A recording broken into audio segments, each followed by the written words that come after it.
when I have the opportunity to redo this installation, I would do it differently, because at the Hollywood Museum, I gave no rules. It was only chaos. I didn't instruct people. I didn't tell them what it was. I didn't prepare them to enter the room. The room was just there in a way that they could behave exactly how they would behave in the natural world. And that's why I left it like that, because that was the first entrance towards this shift of practice that I want to create on my installations, and how that can, you know, resonate with people and change them in a way. A lot of one thing that I also really kind of understood out of this work was the idea of bystanders, like people who just are appalled but never do anything about it, you know? A lot of my friends who knows me and love me and understand my work and all of that, they were so appalled by that woman that was the grandmother or the mother of that child that she kept forcing to destroy my pieces. That was the first child. Some of them wanted to say something. They wanted me to say something to her, to take her kid out of there. But that's not my place. You know, my place was to create the experiment and see how people would behave. And even though they wanted to say something to her, they never did. They were so appalled by what was happening inside of that room, but at the same time, they didn't own up to that feeling and said something. And that is, for me, the core of what a bystander is. Like, you're just watching the destruction happen in front of your eyes and you're not saying anything, or you're not behaving accordingly to how you feel, you know? So that is another level of understanding and realization that that piece gave me. And also, it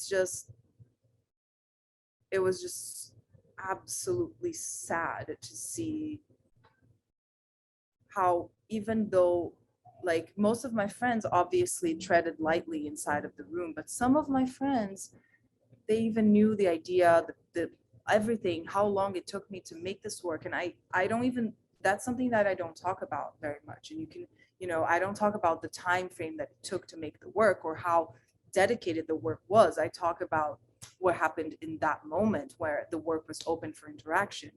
But it took me 4 months to make all of these work that ended in less than 40 minutes. So for me, those numbers also are really interesting. But then some of my friends that really know me and love me just enter that room and with the ferocity of destruction that I've never saw in them. And that made me rethink a lot of my friendships, how much I give to people or how much I allow people to take. Do you know that? Does that make sense to you? I am an extremely positive and joyful person. That's why my work deals with death and problematic solving so much. It's because I have the spirit to do that, you know? If I didn't, or if that would cause me suffering in a way that I can't come back from it, I wouldn't do it. But that suffering only propels me to do more. And the idea of understanding that when I started this journey, I never wanted to talk about people. They were never the center of the attention of my work, but that's who they became today, you know? Because obviously nature will always rebuild itself, and it's not about just nature and how, but it's about us and why are we like this? You know, why can't we be different? Or why can we can be influenced into understanding that pattern of behavior so we can break it? And nowadays, for me, the most important thing is the pattern of behavior.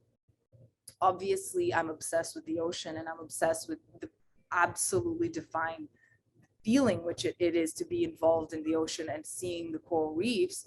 And that's my outlet to talk about that behavior. But in the end, I realized that my work is about the people way more than it is the coral, because that's who I'm talking to. And I've always, always been a people's person.